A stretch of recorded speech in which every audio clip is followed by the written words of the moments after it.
I think we're seeing some gameplay now, so let's take a look at that. But yeah, so South Park, The Fractured Butthole, give me the setup in terms of the story. Okay, so you start the game as King Douchebag, which is how you ended the Stick of Truth, right? Right.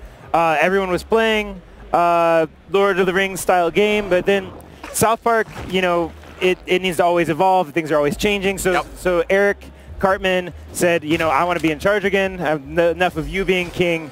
Let's play superheroes. I'm the Coon, and this is Coon and Friends. And first of all, you're not cool enough. You're not allowed to play with us. And so you kind of have to win your way in. And this is the first night that you get to be a superhero. And he's made you sidekick to Captain Diabetes, who's Scott Malkins, who's like, that's a B-tier hero in our franchise. Absolutely. And you can maybe be his sidekick. That's great. So from there, like here, we're breaking into a strip club, fighting our way through.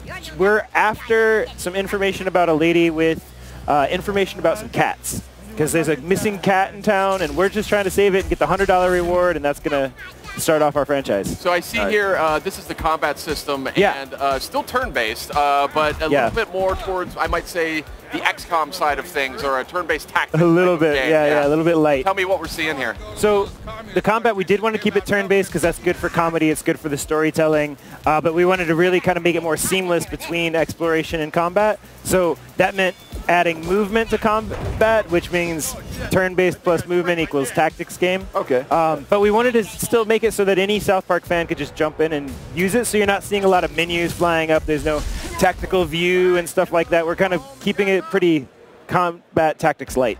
It's interesting.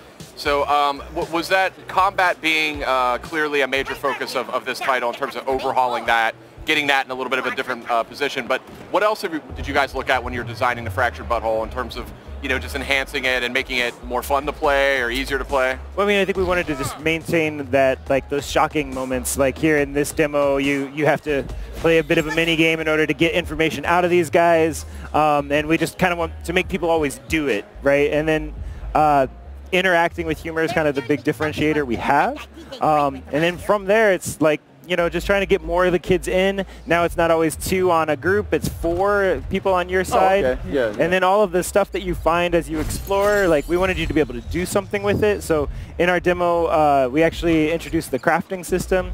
So all the stuff you're picking up, you can actually combine into items that either are outfits or mission items or anything like that. All right. What about classes? Is there anything you've reworked with the classes that are in the game? So yeah, there's 10 superhero classes, and Cartman keeps giving them to you. He's always workshopping your backstory. He wants you to be the best, coolest superhero possible for his franchise.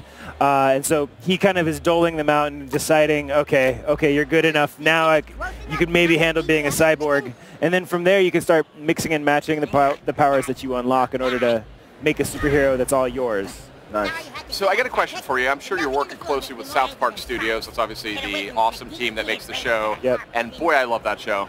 It's so great. But I was curious, are Matt and Trey like really big gamers themselves? It seems like they are. They are. So right now, I mean, some of this combat is really, it's from the mind of Trey because he plays board games a lot. Like, so that's kind of his passion as well. And so he wanted to bring some of that, you know, decision making and the way it feels to kind of play with your friends on a board game. He wanted to kind of bring that and show that the kids in South Park get that as well. Right. And then I know that Matt plays online with his friends a lot. He plays on his ski trips and all that sort of stuff. Like, the video games are always present. So definitely big gamers, definitely a lot of opinions. The show has always had a lot of gaming references. Okama Game Sphere, the Golden PSP. Remember the Golden PSP? Yes, of course. Yeah. Famous episode. Yeah. So I'm curious, one of the things I loved about the last game, the Stick of Truth, was the way it was constantly skewering and parroting various game genres. Right. And so I'm curious, like, is that sort of satire of gaming and gaming genres also prevalent in this game? Yeah, that's still present. I mean, like,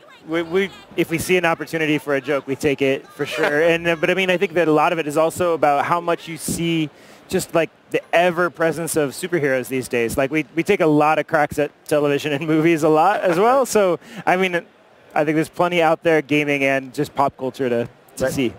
You know, I want to get this out there because I remember watching the Ubisoft press conference and seeing that you guys announced a mobile South Park game. Yes. Is there any tie-in to the Fractured Butthole? It's still made by South Park Studios with our studio at Red Links, but I mean you'll have to kind of wait and see. Oh, okay. My goodness gracious. Sorry. All right. It's cool. It's cool. I like that answer. That gives me a little bit of It's hope. definitely South Park.